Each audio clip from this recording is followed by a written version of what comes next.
É sempre uma alegria imensa nós estarmos sempre aqui com vocês, todas as semanas, para falarmos da Escola Bíblica Dominical. Bom, nós estamos aqui com a lição 11, Betel, que tem o título Um Novo Templo e a Restauração do Culto. É um tema bastante relevante, tem aí o seu viés escatológico, profético, mas também tem a linha teológica que acredita que esse relato é um relato figurado e não literal. Então eu sempre peço a você que você estude esse assunto aí, para que você não seja pego de surpresa dentro desse contexto de figurado e de literal, tá ok? Você precisa tomar conhecimento desse conteúdo profético, dessa outra linha teológica interpretativa desse texto. Eu sou o Aguinaldo, vou te pedir para que você fique conosco aí até o final. Se você não for inscrito, olha, aperta o sininho aí, se inscreva e acione o sino para você receber todas as nossas notificações, tá bom? Vamos para o nosso tema aqui, porque nós temos uma sinopse. Vou pedir a você para deixar o seu comentário aí. E nós estamos aqui para discutir esse assunto e como em uma via de mão dupla. Você dá a sua interpretação aí e vê o que você entende de tudo isso. Bom, o texto áureo, ou texto de ouro, está em Ezequiel 44. E disse-me o homem, filho do homem, vê com os teus olhos e ouve com os teus ouvidos e põe o teu coração tudo quanto eu te fizer ver. Ezequiel 44, parte A. E a verdade aplicada, o relacionamento com Deus deve refletir em um viver de adoração integral, atentando às diretrizes da palavra de Deus. Sempre a direção deve ser nos dada pela palavra de Deus. Quais são os objetivos dessa lição? Atenta muito para isso, tá, meu amigo professor? Falar sobre o santuário no meio do povo, explicar a visão do novo templo e apresentar os avisos e ensino para a igreja. Texto de referência está em Ezequiel, capítulo 43, versos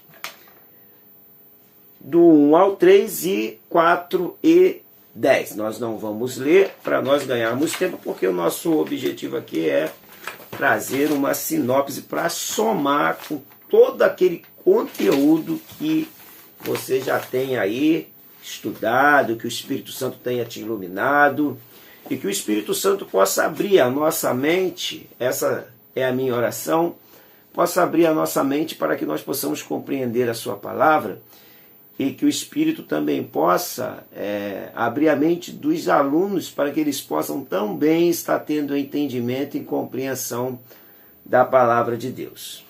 A introdução diz: a restauração do templo e do culto sinalizam o interesse de Deus em relacionamento com o seu povo e o seu chamado ao serviço, conforme as suas instruções, com dedicação, reverência e temor para a glória de Deus. Qual o contexto que a teologia que acredita que esse templo é uma linguagem figurada toma como base? Quando Ezequiel tem essa visão, Ezequiel ele está no cativeiro. Quando eles saem do cativeiro, eles constroem um templo, reformula, dá um novo parecer àquele templo de Salomão, todavia uma coisa muito simples, muito simplória.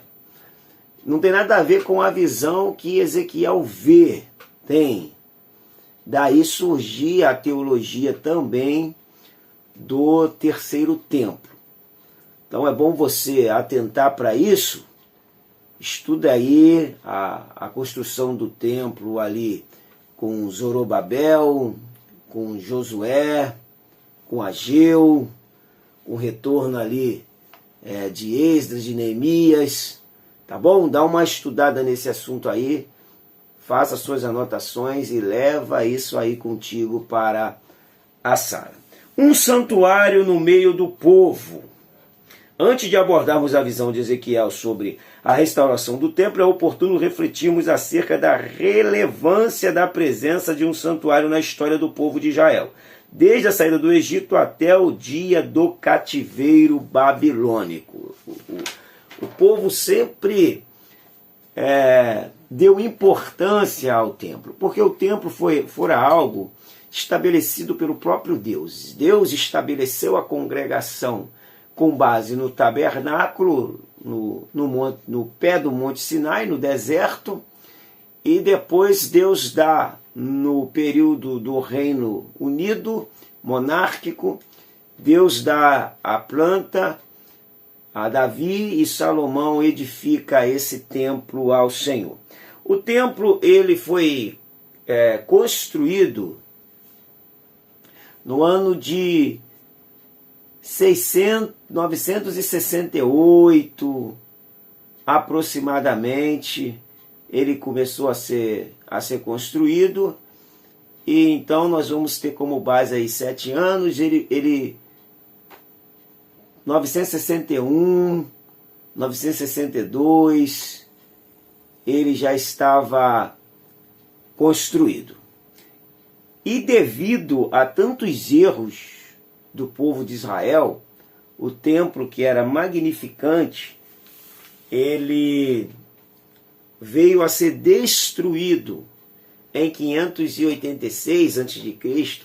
por Nabucodonosor. Então vamos lá, vamos entender isso aqui.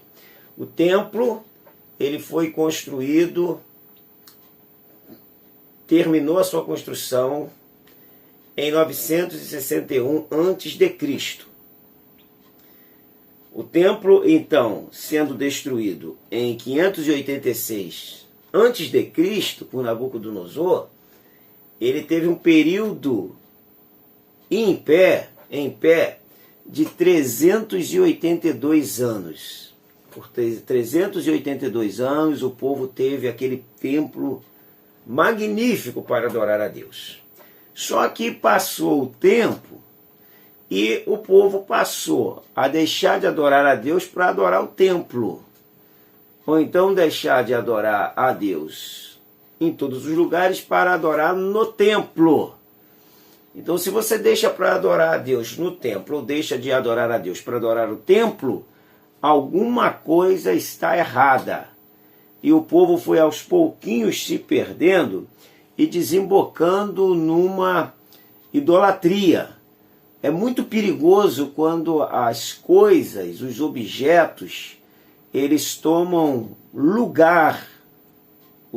lugar de Deus nas nossas vidas. E tudo aquilo que toma o lugar de Deus é a idolatria. Então todo cuidado é pouco para a gente não desembocar numa idolatria, até mesmo sem percebermos que estamos vivendo essa idolatria. A ordem divina para fazer um santuário. A ordem divina começou aqui, quando Israel saiu do Egito sob o comando de Moisés, o povo ficou acompanhado no deserto do Sinai, defronte do monte. Então ali começa o percurso de Moisés, subir ao monte e descer do monte, e nesse processo, na sua quinta subida, Deus dá a ele a planta do tabernáculo, Deus dá a ele a liturgia que deveria ser no templo, que deveria acontecer no templo. Deus dá as normas, estabelece as normas de como seria o culto. Até hoje, centrado na palavra de Deus, nós temos normas estabelecidas para que possamos cultuar a Deus. É claro que nós inventamos muitas coisas disso tudo aí, mas há uma norma estabelecida. Deus manda construir o templo, Deus manda construir um santuário para que o nome dele fosse adorado nesse santuário. Se a gente, por exemplo, ler João 1,14, vai estar escrito lá que ele armou e vimos a sua glória como a glória do unigênito do Deus Pai. Ele se fez carne e ele armou o tabernáculo entre nós. Vamos ler o texto aqui para a gente entender melhor. João capítulo 1, verso 14. E o Verbo se fez carne e habitou entre nós, cheio de graça e de verdade.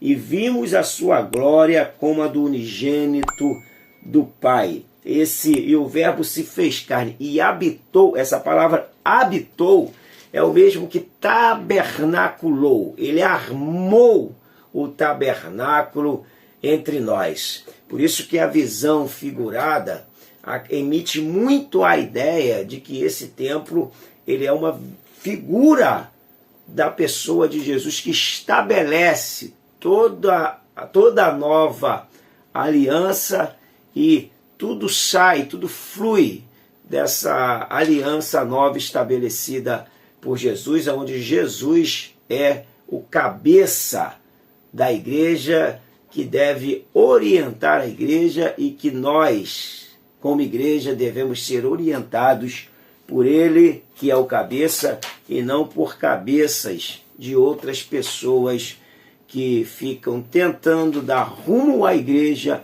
que não é o rumo dado por Jesus. O 1:2 diz o templo construído por Salomão. Então nós vamos aí, é significativo notarmos que logo após a inauguração do templo, Deus adverte que o povo não poderia se desviar dos estatutos.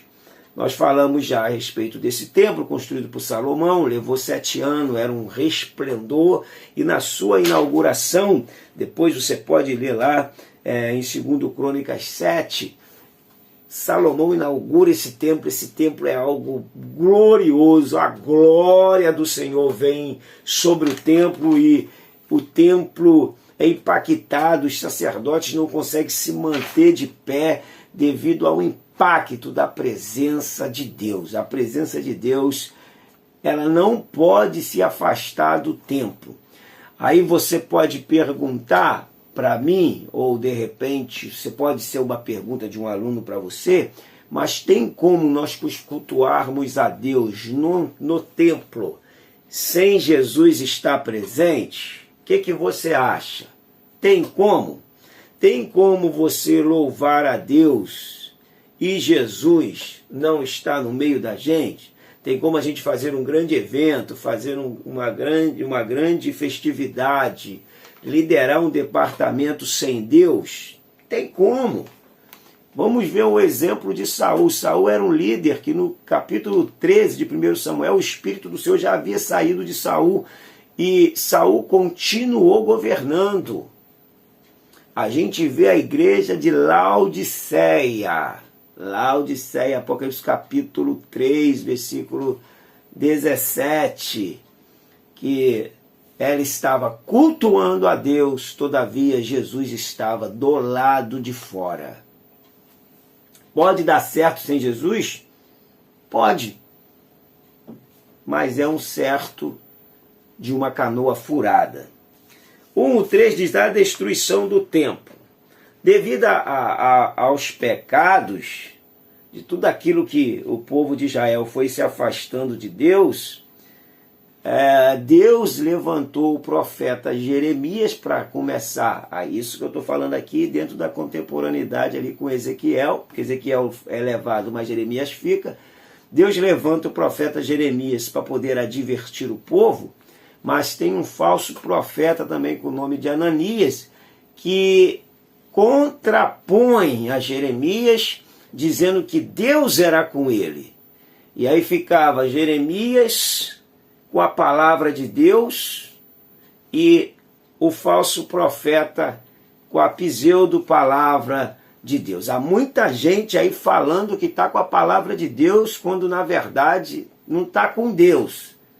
E se não estiver com Deus, com certeza não está com a sua palavra. A palavra de Deus, só é a palavra de Deus quando dita na sua íntegra.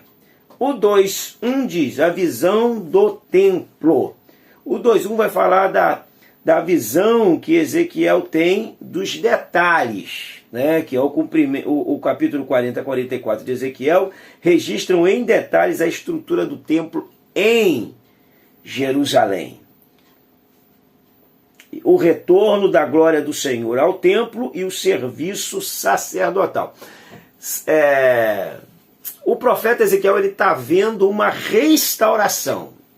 Desde o capítulo 37, quando ele tem uma visão dos vales dos ossos secos, ele começa a ver um vislumbre, a ter uma revelações de que o povo de Israel seria restaurado à sua terra, seria restaurado ao seu culto, Deus os traria de volta para a sua terra, para que eles pudessem adorar naquele local aonde eles foram estabelecidos, e por rebeldia, por desobediência, por pecados, foram tirados dessa terra.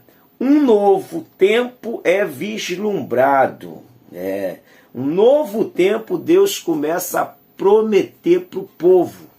É claro, depois da cruz vem a coroa. Depois deles terem pago os seus pecados na penitência babilônica, depois deles terem pago pelas consequências dos seus erros, Deus os traz de volta, os restaura e permite que eles voltem a cultuar. É isso que Deus quer fazer. Deus pega pessoas que estão quebradas, que já foram grandes instrumentos nas suas mãos, e Ele as restaura. Deus, Ele não apaga o pavio que fumega. Ele simplesmente coloca azeite nesse pavio para que o fogo possa pegar esse pavio, voltar a iluminar o ambiente.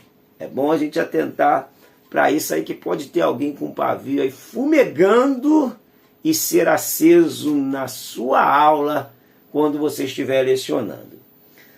Vamos aqui para o 2, a lei do templo. No início da visão, o profeta recebeu a ordem para estar bem atento. Ele deveria e ouviria. Ele veria e ouviria, pois depois deveria anunciar tudo. A lei que governa o templo ideal incluía a providência de sua separação do profano. A separação do profano. Quer ver um texto que a gente vai ler? De Abacuque, capítulo 2, versículo 20. Diz assim: o Senhor, porém, está no seu santo templo. Cale-se diante dele toda a terra. Eu entrei numa igreja uma vez, não me lembro aonde, mas eu lembro que essa frase, esse texto, esse versículo era estampado na igreja. O Senhor está no seu santo templo. Cale-se diante dele toda a terra. O templo é local que deve-se ter reverência a Deus. Perderam-se a reverência e a baderna tomou conta do templo. Se mantivéssemos essa reverência, eu acredito que muitas coisas divinas estariam acontecendo em nosso meio. Mas nós perdemos a reverência. Banalizamos demais, profanamos aquilo que é santo. Infelizmente, a reverência à casa de Deus se acabou. Em troca de que se tiver reverência, quem tem reverência vira o religioso. Porque na igreja é assim. Se você quiser servir a Deus com seriedade, os que não querem te nomenclaturam. E você passa a ser o fariseu, você passa a ser o santarrão, você passa a ser o religioso, só porque você quer levar Deus a sério. Mas olha, leva Deus a sério, porque quem leva a Deus a sério, à luz da palavra dele, sempre será vitorioso contra o mundo. E quem não leva a Deus a sério, ele perde a batalha para o mundo e se torna um mundano. Continua levando Deus a sério, mesmo que as pessoas estejam te chamando de religião. Porque se você leva Deus a sério, você sabe o que é religião e você sabe o que é sinceridade e integridade diante de Deus. Não se abata, vá em frente, ensina na sua igreja, ensina na sua classe, que o Salmo 93, versículo 6, versículo 5 diz: fidelíssimos são os teus testemunhos, a tua casa convém a santidade, Senhor, para todo sempre. Ensina isso. A santidade convém à casa de Deus. O Senhor está no seu santo templo. Cale-se diante dele toda a terra. Se a Bíblia diz, nós temos que seguir a Bíblia, e não a cabeça daqueles que não estudam a Bíblia, daqueles sem juízos, que querem profanar o templo em nome do liberalismo, da carnalidade. Vamos resgatar a reverência à casa de Deus. O 2:3 diz: revelações sobre o exercício sacerdotal do templo. Ou seja, os serviços de culto do templo também deveriam ser norteados pelo princípio da santidade. Então, todos aqueles que estão a serviço no templo e todos aqueles que frequentam o templo, eles têm que entender que o que norteia o templo não é o que o homem fala. O que norteia o templo é a palavra de Deus. O que norteia o culto é a palavra de Deus. Então sempre toma como base, tenha em mente, que a palavra de Deus deve ser a nossa regra de conduta. E nada pode nos tirar dessa visão. Vamos aqui para o 3. Avisos e ensinos para a igreja. Não, nesta época serão enfatizadas algumas lições aplicáveis à igreja, a partir do exposto acima. Considerando que encontramos no Novo Testamento as informações de que há nas Escrituras Sagradas, na época do Antigo Testamento, ensino e aviso, os princípios da ordem, cuidado, santidade, reverência, instrução para execução do serviço religioso, do serviço a Deus. Vamos botar do serviço a Deus, que ser religioso dá a conotação da famosa religião. E tantos outros são plenamente aplicáveis à vida e à atividade da igreja. Jesus Cristo, sumo sacerdote, 3:1. Todos os que estão em Cristo Jesus são constituídos por ele o sacerdócio santo, que é 1 Pedro 2:5-9, que oferece a Deus sacrifício espiritual. Se a gente lê, por exemplo, o sumo sacerdote, é Jesus Cristo. A gente lê Hebreus 4, está na lição 4:14, 7:24, 7:25. E nós temos o nosso papel de interceder a Deus. Estamos ali fazendo o nosso papel de intercessão, de busca a Deus de oração pelo próximo, pelos irmãos, pela nação, pelo vizinho. Nosso papel é fazer o papel de intercessor a Deus. Servir a Deus com reverência e piedade. Bom, reverência é você prestar honra. Quando a pessoa se inclina, ela demonstra reverência, ela presta honra. E quando a gente serve a Deus, quando nós estamos na casa de Deus, essa reverência a Deus, às coisas de Deus, ao local separado, santificado, consagrado, também deve-se ter ali a famosa reverência. Bom, a coisa anda meia desembocada para a irreverência. E aí já até se intitulam que a gente tem que ter um louvor irreverente, um culto irreverente. Isso aí é coisa maligna, é coisa antropocêntrica, não tem nada com Deus. Então, servir a Deus com reverência e também com piedade. Piedoso é uma pessoa que é devoto a Deus. Uma pessoa que quer Deus, uma pessoa comprometida com Deus é o piedoso. É a expressão eusabeia, alguém que é temente a Deus. E para procurar cumprir bem o ministério. Paulo, ele fala aí aos Colossenses: atenta para o ministério que recebeste do Senhor, para que o cumpras. É Colossenses 4:17.